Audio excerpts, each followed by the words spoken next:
இன்றைய வசனம் நீதிமொழிகள் 21ஆம் அதிகாரம் 3வது வசனம். பலியிடுவதை பார்க்கிலும் நீதியும் நியாயமும் செய்வதே கர்த்தருக்கு பிரியம். பழைய ஏற்பாடு பரிசுத்தவான்கள் தேவன் பலியின் மேல் பிரியப்படுவார் என்றும் பலிகளை செலுத்தி அவரை சமாதானம் செய்து பிரியப்படுத்தி விடலாம் என்று எண்ணினார்கள். எவ்வளவு பாவமான காரியங்களை செய்தாலும் பலிகளை செலுத்தி பாவமன்னிப்பை பெற்று விடலாம் என்று தப்பான எண்ணம் கொண்டிருந்தார்கள். கர்த்தர் சவுலிடம், நீ அமலேக்கியரோடு யுத்தம் செய்து அவர்களை மடங்கடித்து சங்கரித்து ஜனங்களையும் மிருக ஜீவன்களையும் முற்றிலும் அழித்து போடு அப்படின்னு சொல்லி ஆண்டவர் கட்டளிடுகிறார். ஆனா பாருங்க, சவுல் அப்படியே யுத்தம் செய்கிறார், அமலேக்கியரின் மேல் வெற்றியும் கொண்டார். ஆனா பாருங்க, அமலேக்கியரின் ஆடு மாடுகள் அவருடைய உள்ளத்தை கவர்ச்சித்தது. பிரியமானவர்களே, கர்த்தருடைய வார்த்தைக்கு முற்றிலும் அவர் கீழ்ப்படியவே இல்லை.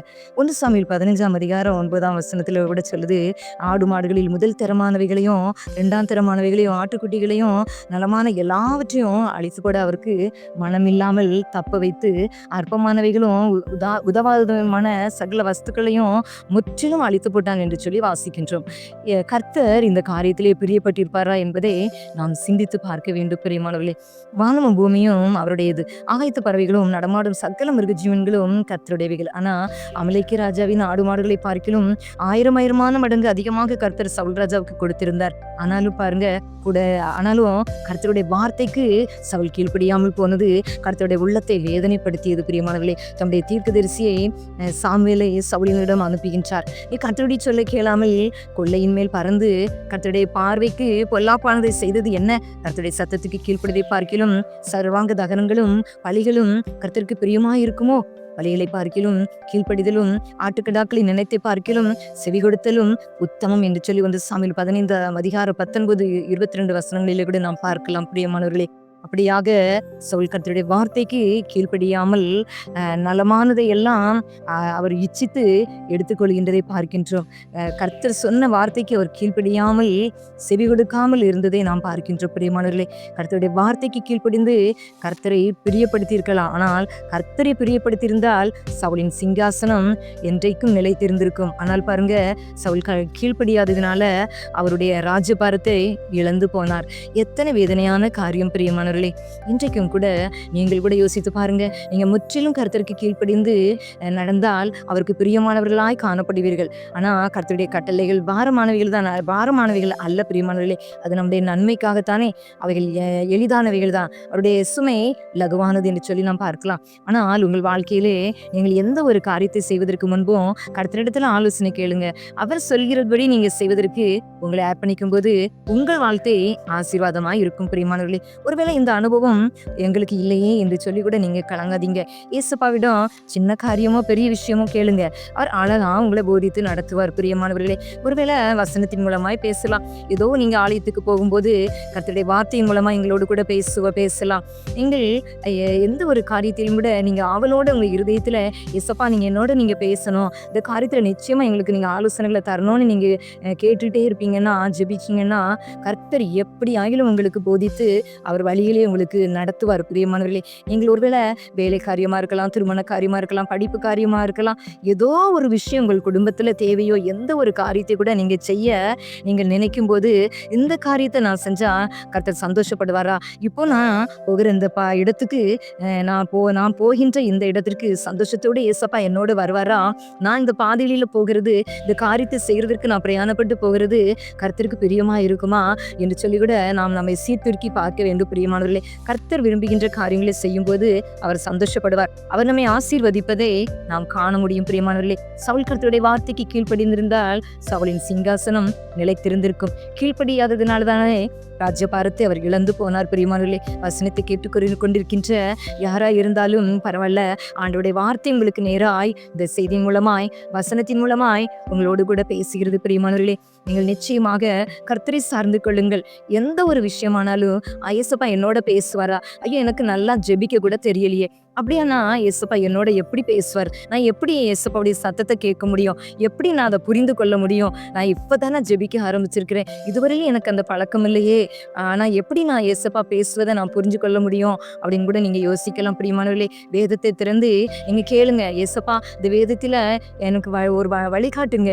எனக்கு ஒரு ஆலோசனை தாங்க. நான் எப்படி என்னுடைய வாழ்க்கையில ஒரு காரியத்தை குறித்து நான் தீர்மானம் எடுக்க நான் முயற்சி செய்கிறேன் ஏசப்பா. எனக்கு நீங்க இந்த சின்ன இந்த காரியத்துல எனக்கும் நீங்க எனக்கு தெளிவான ஒரு நடத்துதல தாங்க ஏசப்பா அப்படின்னு சொல்லி நீங்க கேட்கும்போது ஏசப்பா அழகா உங்களுக்கு உங்களுடைய நிலைமைக்கு ஏற்றவாறு அதிகமா அற்புதமா உங்களை போதித்து நடத்துவதை நீங்க நிச்சயமா காண முடியும் பிரியமானவர்களே. ஒருவேளை நீங்க பரிசுத்த ஆவியை பெற்றுக்கொண்டு இருப்பீர்கள், ஆனால் பரிசுத்த ஆவியானவர் உங்களுடைய உள்ளத்துக்குள்ளே நிச்சயமாய் பேசுவார் பிரியமானவர்களே. பரிசுத்த ஆவியானவர் உங்களுடைய உள்ளத்துக்குள்ளே நீங்கள் பரிசுத்த ஆவியானவரை முழுமையாய் நீங்கள் பெற்றுக்கொண்டு இருப்பீர்கள், ஆனால் பரிசுத்த ஆவியானவர் உங்கள் உள்ளத்துக்குள்ளே தங்கியிருப்பார் பிரியமானவர்களே.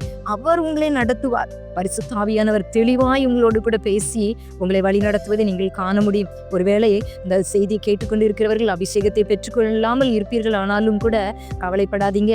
நீங்களும் அபிஷேகத்தை வேண்டும் என்று சொல்லி ஏசப்பாவிடத்துல கேளுங்க. கர்த்தர் உங்களுக்கும் தருவார் நிச்சயமாக.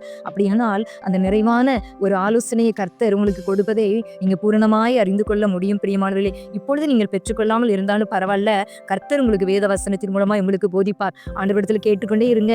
பரிசுத்த ஆவியானவர் வேண்டும் என்று சொல்லி கேளுங்க. கர்த்தர் உங்களுக்கு நிச்சயமாய் நீங்கள் தாகத்தோடு கேட்கும்போது நிச்சயமாய் உங்களுக்கு தந்து உங்களை போதித்து நடத்துவார். அப்படியாக கர்த்தர் உங்களோடு கூட தெளிவான நடத்துதலை தந்து பேசுவதை நீங்கள் காண முடியும். அப்பொழுது நீங்க ஆண்டவருடைய வார்த்தைக்கு நீங்க அப்படியே கீழ்ப்படி உங்களை அர்ப்பணித்துக் கொள்ளுங்கள். கர்த்தர் என்ன சொல்கின்றாரோ, ஒருவேளை அது உங்களுடைய வாழ்க்கையில் அது ஒரு எதிர்மாறாக இந்த சூழ்நிலைகள் எல்லாம் எதிர்மாறாக இருப்பதை போல தோன்றலாம். இது எப்படி நடக்கும், இது எப்படி செயல்படுத்த முடியும் அப்படின்னு சொல்லி நீங்க நினைக்கலாம். ஆனா அப்படி நினைக்காதீங்க. ஏசப்பா சகலவற்றையும் நன்மைக்கு எதுவாகவே செய்கிற தேவன் பிரியமானவர்களே. எல்லாவற்றையும் நேர்த்தியா உங்களுக்கு அதை செய்து தர அவர் வல்லமை உள்ள தேவனாக இருக்கின்றார். அதனால அவர் சொல்கின்ற வார்த்தைக்கு நீங்க அப்படியே கீழ்ப்படிங்க.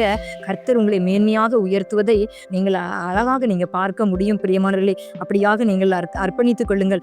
கர்த்தரிடத்திலிருந்து நிறைவான நன்மைகளை நீங்கள் பெற்றுக்கொள்ள முடியும். கர்த்தர் அப்படியே உங்களை ஆசீர்வதிப்பார். சவுல் கீழ்ப்படியாதது நிமித்தம்தான் கர்த்தருடைய வார்த்தைக்கு கீழ்ப்படிந்திருந்தால் சவுலின் சிங்காசனம் எப்படியாக நிலைத்திருந்திருக்கும் பிரியமானவர்களே. கீழ்ப்படியாததினால தானே ராஜ்யபாரத்தை இழந்து போனார். அப்படிப்பட்ட ஒரு சூழ்நிலை நாம் யாருக்கும் வேண்டாம் பிரியமானவர்களே. கர்த்தர் விரும்புகின்ற வழிகளிலே நீங்களும் நடப்பதற்கு ஒப்புக்கொடுங்கள். கர்த்தர் வைச்சிருக்கின்ற அந்த பரிபூரணமான ஆசீர்வாதத்தை நீங்கள் என்றைக்கும் வாழ்ந்து சுகித்திருக்கும்படியாய் உங்களுக்கு தந்து உங்களை நிறைவாய் உங்களை ஆசீர்வதிப்பார். அப்படிப்பட்ட கிருபைகளை தேவன் உங்களுக்கு தந்தருள்வாராக. ஆமேன். அன்புள்ள ஏசப்பா, அந்த வேலைக்காக நன்றி ஆண்டவரே. இந்த நாளிலும் கூட பலியிடுவதை பார்க்கிலும் நீதியும் நியாயமும் செய்வதே கர்த்தருக்கு பிரியம் என்று சொல்லி அப்பா அந்த வசனத்தை கொண்டு ஆண்டவரே பார்த்தோம். ஆண்டவரே ஏசப்பா, பலிகளை பார்க்கிலும் நீதியும் நியாயமும் செய்வதுதான் ஆண்டவரே நீங்க விரும்புகிற தேவன் ஏசப்பா. இந்த நாளிலும் கூட ஆண்டவரே சவுலை குறித்து பார்த்தோமே. ஆண்டவரே உங்களுடைய வார்த்தைக்கு கீழ்ப்படியாமல் போனது நிமித்தம் தன்னுடைய ராஜ்யபாரத்தை இழந்து போனார் ஐயா. அப்படியாக தகப்பனே ஆண்டவரே, நீங்க வைத்திருக்கிற அந்த நன்மைகள் இந்த பிள்ளைகள் ஆண்டவரே அப்பா ஜெபத்திலே யாரெல்லாம் கேட்டுக்கொண்டு இருக்கின்றார்களோ இந்த பிள்ளைகள் ஆண்டவரே, ஒருவேளை ஆண்டவரே அப்பா உமக்கு பிரியமில்லாத காரியங்கள் அவர்கள் செய்து கொண்டு இருக்கிறது நிமித்தம், உடைய வார்த்தைக்கு கீழ்ப்படியாமல் இருக்கிறது நிமித்தம், ஒருவேளை தகப்பனே அவர்களுடைய உயர்வு, அவருடைய மேன்மை, அவருடைய அந்தஸ்து ஏதோ ஒரு விஷயத்தில் அவர்கள் ஆண்டவரே தாழ்ந்திருக்கலாம். ஆண்டவரே அப்பா முழுமையான ஒரு ஆசீர்வாதத்தை பெற்றுக்கொள்ளாமல் இருந்திருக்க கூடும் அப்பா. ஆண்டவரே இப்படிப்பட்ட காரியங்கள் இந்த பிள்ளைகளுடைய வாழ்க்கையில இல்லாதபடிக்கு அப்பா உடைய எச்சரிப்பின் சத்தத்துக்கு கீழ்ப்படியாதது நிமித்தம், ஒருவேளை ஆண்டவரே சவுலை போல அவர்கள் ஆண்டவரே ஆண்டுடைய வார்த்தைக்கு கீழ்ப்படியாமல் போனது நிமித்தம் முழுமையான பரிபூரணமான ஆசீர்வாதத்தை பெற்றுக்கொள்ளாமல் அப்பா அந்த பிள்ளைகள் இழந்திருப்பார்கள். ஆனால் என் தேவன் ஒரு விசை கூட நீங்க மன்னித்து ஏசப்பா இந்த பிள்ளைகளுடைய வாழ்க்கையில ஆண்டவரே, இந்த குடும்பத்தின் பிள்ளைகளுடைய வாழ்க்கையில ஆண்டவரே அப்பா நீங்க வைத்திருக்கிற நம்முடைய நன்மைகளை பரிபூரணமாய் பெற்றுக்கொள்வார்களாக ஒரு தீர்மானம் எடுக்கட்டும் ஏசப்பா. நீங்க பேசும்போது உடைய வார்த்தைக்கு அப்படியே கீழ்ப்படிந்து நடக்கக்கூடிய உத்தமமான இருதயத்தை, நீதியான இருதயத்தை, நியாயமான இருதயத்தை கொடுத்து ஆண்டவரே நீங்க நடத்தும்படியாய் ஜெபிக்கிறப்பா. அப்படியாக நடக்கும்போது நீங்க பிரியப்படுகிற தேவன் ஆண்டவரே, ஏசப்பா நீங்க சந்தோஷப்படுகிற தேவன் ஆண்டவரே, உண்மையே சந்தோஷப்படுத்துகின்ற பிள்ளைகளாக என் தகப்பன் வைச்சிருக்கிற நன்மைகளை இந்த பிள்ளைகள் முழுமையாய் பற்றி சுதந்திரித்து கொண்டு அப்ப அந்த உலகத்திலே வாழ தகப்பனே இந்த பிள்ளைகளுக்கு கிருபை தாங்க. ஏசப்பா ஆலோசனைகளின் கர்த்தராக இருந்து நீங்க நடத்துங்க, காத்துக்கொள்ளுங்க. இயேசுவின் நாமத்தில் ஜெபிக்கிற நல்ல பிதாவே, ஆமென்.